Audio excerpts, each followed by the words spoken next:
एक करोड़पति महिला एक गरीब लड़के को 5 लाख रुपए का लालच देती है और कहती है कि तुम्हें मेरी बेटी के साथ एक रात बितानी होगी। अब इस बात को सुनकर पहले तो वो लड़का मना करता है, लेकिन उसकी मजबूरियां ही कुछ ऐसी थी जिनकी वजह से उसे इस बात के लिए हामी भरनी पड़ती है।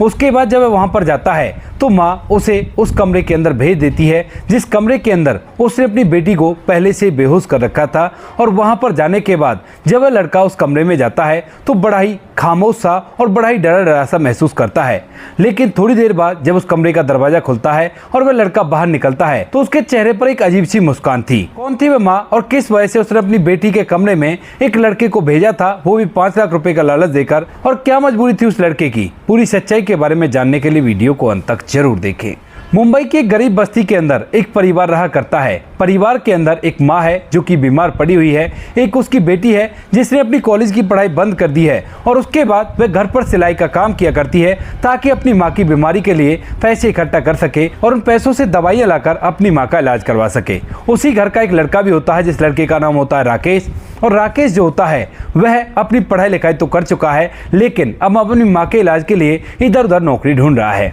लेकिन यहाँ पर जो राकेश होता है उसकी किस्मत काफ़ी ज़्यादा खराब होती है और उसे कहीं पर भी काम नहीं मिलता है। धीरे धीरे समय बीतता है और समय के साथ साथ राकेश के दिमाग पर इस बात का प्रेशर काफ़ी ज़्यादा बढ़ने लगता है कि बहन ही घर की जिम्मेवारियों को संभाल रही है और उसका भी तो कोई फर्ज बन रहा है, उसे भी कहीं ना कहीं कोई ना कोई नौकरी ढूंढनी चाहिए। तेज दोपहरी में वो इधर उधर ऑफिसों के चक्कर काटता इंटरव्यू देने के लिए, लेकिन कहीं से भी उसे नौकरी मिलने की कोई भी संभावना नहीं दिखती है। इसी तरह से एक दोपहर को जब वह एक ऑफिस से नौकरी का इंटरव्यू देकर वापस लौटता है तो उसके बाद एक पेड़ की छांव में बैठकर काफ़ी कुछ सोच रहा था। उसका गला सूख रहा था क्योंकि दोपहरी का समय था और गर्मी काफ़ी ज़्यादा तेज थी। इसके बाद यहाँ पर जो लड़का होता है राकेश, वह वहाँ पर बैठकर सोच रहा था कि अगर पैसे होते तो एक पानी की बोतल ले लेता और पानी पीकर अपनी प्यास बुझा लेता। दरअसल यहाँ पर राकेश की हालत काफ़ी ज़्यादा खराब है और इसी वजह से वह पानी के लिए भी पैसे खर्च नहीं किया करता है। कहीं से उसे फ्री में पानी मिल जाया करता तो पी लिया करता, वरना वापस से अपने घर जाकर ही पानी पिया करता। वह यह बातें सोचता सोचता पेड़ की छांव में बैठा था, लेकिन तभी अचानक से वहाँ पर एक करोड़पति महिला आती है जिसकी उम्र लगभग 30 से 35 साल रही होगी। वह आने के बाद उसके हाथ में एक पानी की बोतल थी और जैसे वो राकेश को देखती है तो समझ गई थी, क्योंकि काफ़ी देर से वो उसे ऑब्जर्व कर रही थी जिस तरह से वो परेशान बैठा हुआ था। महिला उसके पास आती है और उस पानी की बोतल को उसके सामने कर देती है। अब तेज दोपहरी में वो भी प्यास लगी हो, उस टाइम पर ठंडा ठंडा पानी मिल जाए तो इससे अच्छी चीज़ क्या होगी। और इसी वजह से जो राकेश होता है उस महिला की तरफ एकटक निहारता है और उसके बाद उस बोतल को लेकर उसमें से पानी पीने लगता है। राकेश एक सांस में उस सारे पानी को पी जाता है और पीने के बाद कहता है कि आपका बहुत बहुत धन्यवाद जो आपने मुझे पानी पिलाया, क्योंकि मुझे बहुत ज़्यादा प्यास लगी हुई थी। इसके बाद यहाँ पर राकेश उसका धन्यवाद करता है और धन्यवाद कर कर वहाँ से जाने लगता है। लेकिन जैसे राकेश 2 से 3 कदम बढ़ता है और उसी दौरान यहाँ पर जो अमीर महिला होती है उसके कदम से कदम मिलाकर उसके साथ में चलने लगती है। अब राकेश मन ही मन सोचता है कि ये महिला मेरे साथ क्यों चल रही है, क्या ऐसे इस पानी के पैसे चाहिए। तो उसके बाद वह कहने लगता है कि देखिए मैडम, आपके पानी का मैंने धन्यवाद बोल दिया है और पैसे अगर आपको चाहिए तो पैसे तो मेरे पास नहीं है। अब यहाँ पर जो महिला होती है वो एकदम से शैतानी मुस्कान से हंसती है और कहने लगती है कि नहीं, मुझे पैसे नहीं चाहिए, दरअसल मुझे तुमसे कुछ काम था और काफ़ी देर से मैं तुम्हें ऑब्जर्व कर रही थी। अब इस बात को सुनकर राकेश सोचने लगता है कि मुझ जैसे गरीब से भला इस करोड़पति महिला को क्या काम होगा। यह सोचकर जो राकेश होता है वो उससे पूछने लगता है कि आखिर आपको ऐसा क्या काम है मुझसे, वो भी। इसके बाद वह कहने लगती है कि काम तो है लेकिन तुम्हें यहीं पर नहीं बता सकती, चलो एक होटल में बैठते हैं, आराम से वहाँ पर बातें करेंगे क्योंकि यहाँ पर बहुत ज़्यादा गर्मी है। अब इसके बाद जो राकेश होता है वह मना करने लगता है, लेकिन तभी यहाँ पर जो महिला होती है वो कहने लगती है देखो, मुझे अंदाजा है तुम्हारी हालत को देखकर, क्योंकि तुम्हारे एक हाथ में डॉक्यूमेंट्स की फाइल लगी हुई है और तुम काफ़ी ज़्यादा परेशान भी हो, तो तुम्हें शायद पैसों की ज़्यादा ज़रूरत है और मैं तुम्हें पैसे दे दूंगी अगर तुम मेरा एक काम कर दोगे तो। और काम के लिए ज़्यादा टाइम नहीं लगेगा, केवल एक रात के लिए मुझे तुमसे कोई काम करवाना है। अब इस बात को सुनकर राकेश थोड़ा सा हैरान होता है और एक बार फिर से मना करता है, लेकिन तभी जो अमीर महिला होती है वो कहती है कि देखो, काम लगभग 5 लाख रुपए का है और तुम्हारी ज़िंदगी संवर जाएगी, इतने पैसों से तुम कोई अपना रोजगार भी कर सकते हो और तुम्हें कैसी भी परेशानी नहीं होगी। अब जैसे राकेश 5 लाख रुपए का नाम सुनता है तो उसके बाद वो सोचने लगता है कि शायद ये महिला सही कह रही है और मुझे ऐसा ही करना चाहिए। ऐसा सोचकर जो राकेश होता है वो उससे कहने लगता है कि ठीक है मैडम, बताओ क्या काम है। तो महिला कहती है कि चलो मेरे साथ चलो और उसके बाद ही मैं तुम्हें काम बताऊंगी। यहाँ पर राकेश उसके साथ साथ चलने लगता है और वह महिला उसे अपनी महंगी गाड़ी में बैठाकर यहाँ से एक 5 स्टार होटल पर ले जाती है।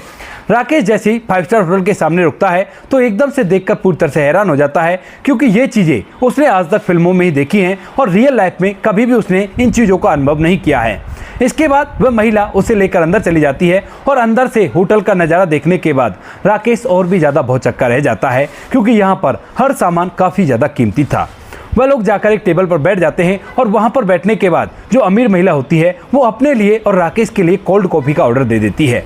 अब जैसे उसने ऑर्डर दिया था तो उसके बाद जो राकेश होता है वो कहने लगता है कि मैडम देखो, पहले काम बता दो, उसके बाद ही आप कॉफ़ी वगैरह पिलाना, क्योंकि मुझे लगता है कि जिस काम के लिए आप इतने पैसे दे रही हो वो काम शायद कोई गलत ही काम होगा और उस काम को शायद मैं नहीं कर पाऊँ। इस बात को सुनने के बाद जो महिला होती है वो एकदम से मुस्कुराती है और कहती है कि कोई बात नहीं, काम भी सुन लेंगे, एक बार कॉफ़ी आ जाने दो। उसके बाद यहाँ पर थोड़ी देर बाद कॉफ़ी आ जाती है और कॉफ़ी पीते पीते यहाँ पर जो महिला होती है वो उससे कहने लगती है, देखो मैं जिस काम के लिए तुम्हें 5 लाख रुपए दूंगी वो काम बिल्कुल भी ऐसा नहीं है जिसको तुम नहीं करना चाहोगे। दरअसल मेरी एक इकलौती बेटी है और उस बेटी के साथ तुम्हें एक रात बितानी है, क्योंकि जन्मदिन आ रहा है उसका और उसके जन्मदिन पर मुझे उसे ये गिफ्ट देना है। अगर तुम उसके साथ एक रात बिताते हो और वो खुश हो गई तुम्हारे व्यवहार से तो उसके बाद तुम्हें मैं 5 लाख रुपए दे दूंगी। अगर तुम हाँ करते हो तो तुम्हें अभी के अभी मैं 1 लाख रुपए दे दूंगी और बाकी 4 लाख काम होने के बाद दे दूंगी। अब यह बात सुनकर यहाँ पर राकेश पूरी तरह से हैरान हो जाता है, क्योंकि उसने सुन तो रखा था कि अमीरों के कुछ ऐसे शौक हुआ करते हैं,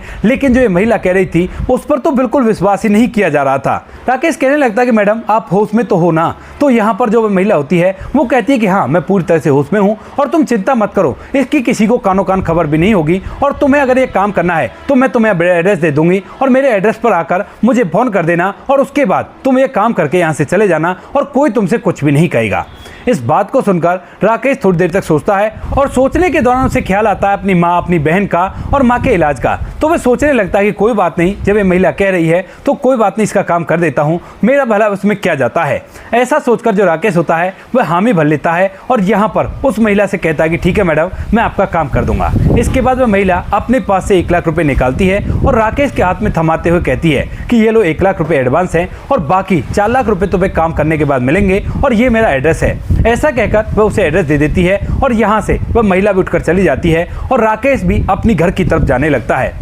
रास्ते में उसके दिमाग में ढेर सारी उलझनें चल रही हैं कि वो सही कर रहा है या गलत कर रहा है, कहीं ऐसा तो नहीं इस काम की वजह से वह पूरी जिंदगी भर अपने आप को कोसता रहे। फिर भी वह सोचता है कि कोई बात नहीं, चाहे जो भी हो, माँ की बीमारी से बढ़कर तो नहीं है, माँ की बीमारी के लिए ये कर देता हूँ। ऐसा सोचकर वह वहाँ से आज मार्केट जाता है और मार्केट जाने के बाद अपनी माँ के लिए जो भी जरूरी दवाइयाँ थी जिनका अभी तक अभाव था और साथ में घर के लिए राशन का सामान और कुछ ताज़ा खाना होटल से पैक करवाकर सीधा अपने घर पहुँच जाता है। उसकी माँ और उसकी बहन जो कि घर में ही वेट कर रही थी कि कब भाई आएगा और वह बताएगा कि हाँ उसे नौकरी मिल गई है, वह जैसे ही राकेश को देखती है इतने सारे सामान के साथ तो बड़ी हैरान हो जाती हैं और जो माँ होती है वह पूछने लगती है, बेटा इतना सारा सामान तुम्हारे पास क्या कर रहा है? तो यहाँ पर जो राकेश होता है वो कहता है कि माँ, आज मुझे नौकरी मिल गई है और मेरे मालिक ने मुझे एडवांस दिया है, तो मैंने सोचा कि तुम्हारे लिए दवाइयाँ भी ले चलता हूँ और साथ में घर का सामान भी ले चलता हूँ। कल मुझे नौकरी पर जाना है और इसी वजह से मैं आज ही ये सामान लेकर आ गया हूँ। माँ और बहन इस बात को सुनकर बड़े खुश होते हैं, लेकिन राकेश का दिल अंदर से घबरा रहा था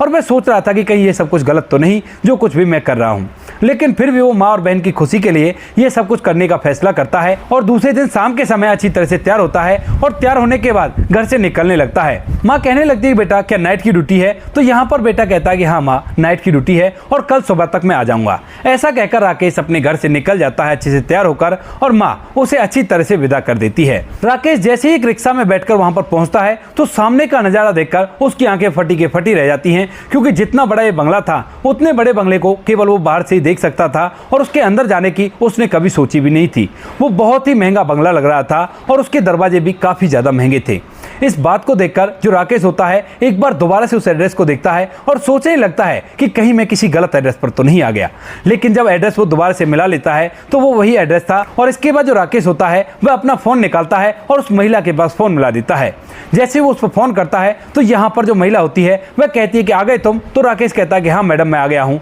और गेट के बाहर खड़ा हुआ हूँ। तो यहाँ पर वो महिला कहती है कि कोई बात नहीं, तुम अंदर आ जाओ, गेट खुला हुआ है और घर में मेरे अलावा और मेरी बेटी के अलावा कोई भी नहीं है। इसके बाद जो राकेश होता है वह हिम्मत करके उस दरवाजे को खोलता है और खोलने के बाद कुंडी को अंदर से लगा देता है। धीरे धीरे वह बंगले के अंदर घुसता है और जैसे वो बंगले के अंदर का नजारा देखता है तो देखते ही और भी ज्यादा आश्चर्यचकित रह जाता है, क्योंकि यहाँ पर एक एक चीज लाखों की लग रही थी और एक काफी ज्यादा महंगा बंगला दिखाई दे रहा था। जैसे ही वो हॉल में पहुंचता है तो वहां पर सोफे पर वही महिला बैठी हुई थी और राकेश के आते ही वह उसका वेलकम करती है और कहती है कि आओ राकेश, मैं तुम्हारा ही वेट कर रही थी और आने में कोई प्रॉब्लम तो नहीं हुई। राकेश कहता है कि नहीं, प्रॉब्लम तो कोई भी नहीं हुई है, लेकिन इससे आगे वह कुछ नहीं बोल पाता है। यहाँ पर मैं महिला उसकी हेजिटेशन को समझ जाती है और उसके बाद उससे कहती है कि ठीक है, चलो ऊपर वाले कमरे में है मेरी बेटी और वहीं पर आज रात तुम्हें बितानी है। रात के तकरीबन 8 बजे हुए थे और 8 बजे जो राकेश होता है उस कमरे के दरवाजे पर पहुंच जाता है जिसके अंदर वह अमीर महिला अपनी बेटी को बता रही थी। उसके बाद वह अमीर महिला दरवाजा खोलती है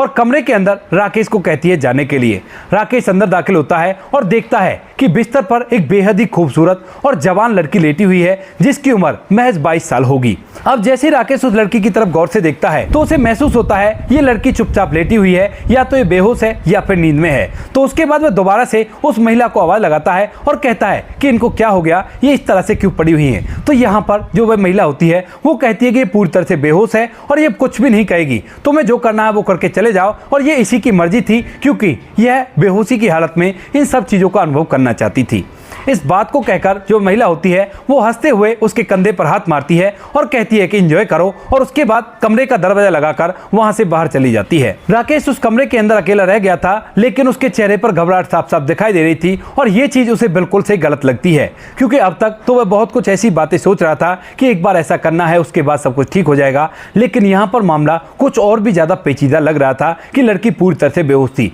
तो उसके बाद राकेश जैसे उस लड़की के पास जाता है तो देखते ही एकदम से उसकी हिम्मत जवाब दे जाती है और वह वापस लौटकर कमरे के ही सोफे पर बैठ जाता है। बैठने के बाद राकेश बहुत कुछ सोचता है और सोचने लगता है कि नहीं, ऐसे पैसे मुझे नहीं कमाने और इन पैसों से अच्छा तो मैं ऐसे ही ठीक हूँ। ऐसा सोचकर जो राकेश होता है उस कमरे से बाहर जाने ही वाला होता है, लेकिन फिर से उसे अपनी माँ की बीमारी और बहन की मजबूरियां याद आ जाती हैं और वह फिर से उसी सोफे पर बैठ जाता है। थोड़ी देर तक वह वहां पर बैठा रहता है और बहुत कुछ मन के अंदर सोचता रहता है, लेकिन सभी उसे लग रहा है कि क्यों ना इस लड़की को होश में लाया जाए और उसके बाद इससे पूछा जाए कि ये ऐसा सब कुछ क्यों कर रही है। अगर ये मना करेगी तो उसके बाद मैं इससे मना करके यहाँ से चला जाऊंगा, क्योंकि इस तरह से तो मैं नहीं कर सकता। उसकी इंसानियत चीख चीख कर गवाही दे रही थी कि ये तुमको बिल्कुल भी ऐसा नहीं करना है, और इसी वजह से जो राकेश होता है कमरे में रखे हुए कांच के गिलास के पानी को उठाता है और उसके बाद उस लड़की के चेहरे पर छींटे मारता है। लेकिन छींटे मारने के बाद भी वो लड़की जब नहीं उठती है तो उसके बाद जो राकेश होता है वह उसे झंझोड़ने लगता है और तभी एकदम से जो ये लड़की होती है वो एकदम से उठ जाती है।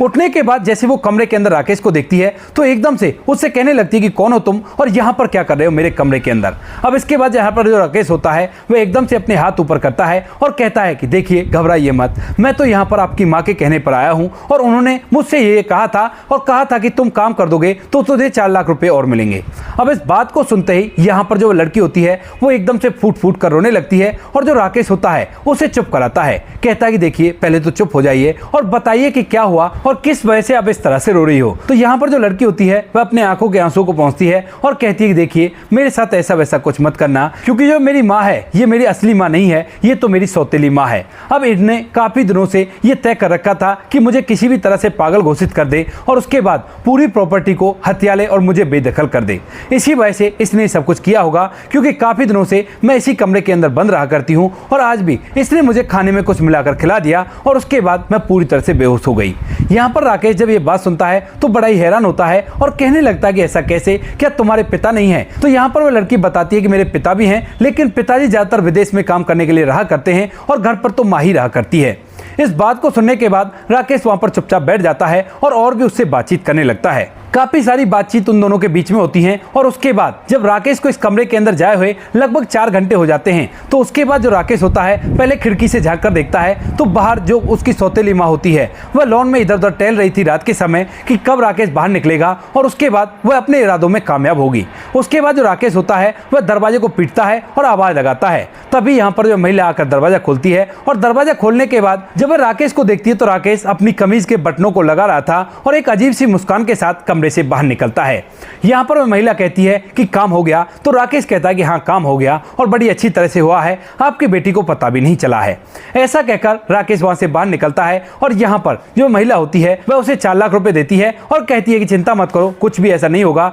लेकिन इस बात के बारे में जिक्र किसी से भी मत करना और बिल्कुल भी दोबारा मुझे अपनी शक्ल मत दिखाना। ऐसा कहकर वह महिला राकेश को वहां से जाने के लिए कह देती है और राकेश भी वहां से चुपचाप निकल आता है। राकेश अभी तो अपने घर नहीं जाता है, लेकिन सुबह के जैसे ही 7 बजते हैं तो 7 बजे वह अपने घर पहुंच जाता है और घर में जाकर अपने पैसों को रख देता है। माँ और बहन पूछती है कि बेटा कैसा रहा नौकरी का पहला दिन, तो वो कहता है कि हाँ माँ अच्छा रहा, कोई भी कैसी भी दिक्कत नहीं हुई और मालिक बड़े ही खुश है मुझसे और मुझे काफी अच्छी सैलरी देने के लिए बोल रहे थे। इस बात को सुनकर माँ फिर से खुश होती है, लेकिन तभी जो राकेश होता है वह कहता है कि ठीक है माँ, मैं आराम करता हूँ, रात भर ड्यूटी की है तो मुझे अपने कमरे में जाना होगा। इसके बाद जो राकेश होता है वह अपने कमरे में आराम करने के लिए चला जाता है, लेकिन तभी उसका फोन बजता है और फोन बजने के बाद वही अमीर महिला जिसने उसे 5 लाख रुपए दिए हैं वो कहती है कि कामयाब हो गए हैं हम अपने प्लान में और कोई भी दिक्कत नहीं है और तुम्हें अब इस बात से कोई भी चिंता करने की जरूरत नहीं है। यहाँ पर राकेश कहता है कि ठीक है मैडम, कोई भी बात नहीं है, लेकिन इस फोन के आते ही जो राकेश होता है अपने घर से निकलता है और अपने एक दोस्त को फोन करता है जिसके पास एक बाइक है और उससे उस बाइक को उधार मांगकर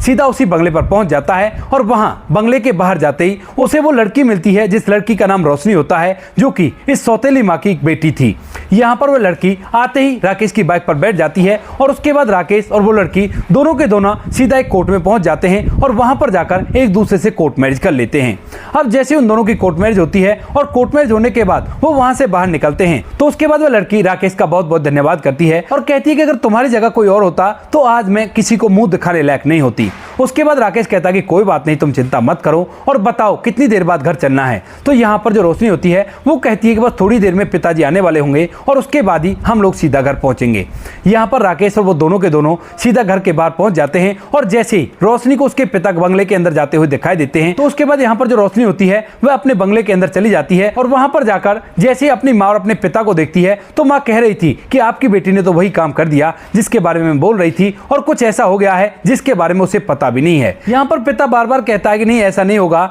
मेरी बेटी पूरी तरह से ठीक है, लेकिन वो कैसे भी करके उसे यकीन दिला देती है कि उसकी बेटी पागल है। जैसे ही रोशनी घर के अंदर आती है तो यहाँ पर माँ उससे कहने लगती है बेटी सच में तुम्हारे साथ ऐसा हुआ है ना। तो यहाँ पर बेटी जो होती है वो अपनी माँ की तरफ देखकर मुस्कुराने लगती है और अपने पिता से कहती है कि पिताजी मेरे साथ ऐसा वैसा कुछ भी नहीं हुआ है और माँ तो मुझे पागल बनाने की कोशिश कर रही हैं। कई बार पहले भी इन्होंने ऐसी चालें चली थी, लेकिन उस टाइम पर तो मेरे पास सबूत नहीं होता था और आप मेरी बात को नहीं मानते थे, लेकिन आज मेरे पास पूरे सबूत हैं और जिन सबूतों को मैं आपको दिखाना चाहती हूँ। यहाँ पर जो उसकी सौतेली माँ होती है वो कहती है देखो पागलों की सी बात कर रही है ना, जो कुछ भी हुआ है उसका सबूत मेरे पास है और मैं आपको दिखा देती हूँ। ऐसा कहकर यहाँ पर जो रोशनी की सौतेली माँ होती है वो रोशनी के कमरे में जाती है और उस छुपे हुए कैमरे को देखने लगती है। वहां पर वो कैमरा तो होता है, लेकिन उसके अंदर जो मेमोरी कार्ड होता है जिसके अंदर स्टोर होती है वीडियो, वो कार्ड वहां पर नहीं था। इसके बाद जब रोशनी की माँ उस कमरे से बाहर निकलती है तो रोशनी मुस्कुराते हुए कहती है कि माँ आप उसी मेमोरी कार्ड को ढूंढ रही हो ना जो आपने वहां पर लगाया था। तो उसके बाद माँ के चेहरे की रंगत पूरी तरह से उड़ जाती है और वो कहने लगती है कि तुझे उसके बारे में कैसे पता है जबकि तू तो पूरी तरह से बेहोश थी। तो उसके बाद रोशनी मुस्कुराती है और राकेश के पास फोन करती है। फोन करते ही राकेश उस घर के अंदर आ जाता है और अंदर आने के बाद जो रोशनी का पिता होता है उसे सारी सच्चाई बता देता है। कहता है कि इस तरह से 5 लाख रुपए देकर इन्होंने मुझसे कहा था कि मेरी बेटी के साथ एक रात बिता लो और मुझसे झूठ भी बोला था, लेकिन मेरा जमीर इस बात की गवाही नहीं दिया। उसके बाद मैंने इनसे ये बात की और इन्होंने मुझे सारी सच्चाई बता दी। अब जब मुझे सच्चाई पता चल गई थी तो मैंने इनसे कहा कि ठीक है कोई बात नहीं, तुम अपने पिता से बात कर लेना, लेकिन इसने मुझसे कहा कि पिताजी मानते नहीं है और तुम्हें इसके लिए मेरी मदद करनी होगी। यहाँ पर जो रोशनी होती है उसने पूरा के पूरा प्लान सेट किया था कि किस तरह से सबूत बनाने हैं और वो सारे सबूत उसने पिताजी के सामने पेश कर दिए थे। अब पिता को पूरी हकीकत अपनी पत्नी की पता चल गई थी और उसके बाद वह एक जोरदार चाटा अपनी पत्नी को लगाता है और अपनी बेटी की बातों पर विश्वास कर लेता है, क्योंकि इससे पहले जब भी कभी बेटी कुछ कहा करती थी तो माँ उसे पूरी तरह से बदल दिया करती और कहा करती कि इसके दिमाग में थोड़ा सा फर्क आ गया है और ये इसी तरह की बातें किया करती है। उसके बाद रोशनी अपने पिता को बताती है कि पिताजी मैंने राकेश से शादी कर ली है ताकि अगर मुझे कुछ भी होता है तो ये सारी प्रॉपर्टी राकेश के नाम चली जाए। अब इस बात को सुनकर जो पिता होता है वो कहता है कि बेटी अब ऐसा कुछ नहीं होगा और चिंता मत कर, सब कुछ ठीक हो जाएगा। यहाँ पर जो रोशनी के पिता होते हैं वो रोशनी की सौतेली माँ को धक्के देकर घर से बाहर निकाल देते हैं और उसके बाद राकेश का बहुत बहुत धन्यवाद करते हैं। जब राकेश का धन्यवाद वो करते हैं तो यहाँ पर राकेश जो होता है वो कहता है कि जब आपने अपनी पत्नी को घर से बाहर निकाल दिया है तो अब मैं अपने घर चलता हूँ। लेकिन तभी यहाँ पर जो रोशनी होती है वो कहने लगती है कि राकेश, तुम्हारे जैसा अच्छा इंसान मैंने कहीं भी नहीं देखा है और तुमने जब मुझसे कोर्ट मैरिज कर ली है तो क्यों ना हम दोनों एक साथ अपने जीवन को व्यतीत करें। इस बात को सुनकर यहाँ पर जो राकेश होता है वह एक बार तो मना करता है, लेकिन तभी जो रोशनी होती है वो कहती है कि देखो राकेश, मेरे पास रुपए पैसों की कोई भी दिक्कत नहीं है और जैसा तुम बता रहे थे कि पैसों की कमी की वजह से तुम्हें बहुत ज्यादा परेशान रहना पड़ता है, तो उसके बाद अगर तुम मुझसे शादी कर लेते हो तो हम दोनों का जीवन अच्छी तरह से व्यतीत होने लगेगा। तो उसके बाद राकेश को सोचता है और तभी यहाँ पर जो रोशनी का पिता होता है वह भी उससे यही बात कहता है और उसके बाद जो राकेश होता है वह इस बात के लिए मान जाता है। राकेश जब इस बात के लिए मान गया था तो राकेश के पिता धूमधाम और रीति रिवाजी के साथ राकेश और रोशनी की शादी करा देते हैं और शादी के बाद वो लोग खुशियों के साथ जीवन व्यतीत करने लगते हैं। राकेश अपनी बहन और अपनी माँ को भी यहीं पर ले आया था और अभी तक भी वो लोग खुशियों से जीवन जी रहे हैं। तो दोस्तों ये थी आज की कहानी, आपको जैसी भी लगी हो कमेंट सेक्शन में बता देना। वीडियो अगर अच्छी लगी हो तो वीडियो को लाइक और चैनल को सब्सक्राइब जरूर करें ताकि हमें थोड़ा सा हौसला मिल सके आप लोगों के लिए ऐसी अच्छे वीडियो बनाने के लिए। इन कहानियों को सुनाने का उद्देश्य किसी को परेशान करना बिल्कुल भी नहीं है। ये कहानी आपको इसलिए सुनाई जाती है ताकि आप लोग इन कहानियों में से कुछ ना कुछ सीख सको और अपने जीवन में उस चीज़ को अप्लाई कर सको। मिलते हैं किसी नेक्स्ट वीडियो नए टॉपिक के साथ, तब तक के लिए जय हिंद, जय भारत, जय हिंदुस्तान।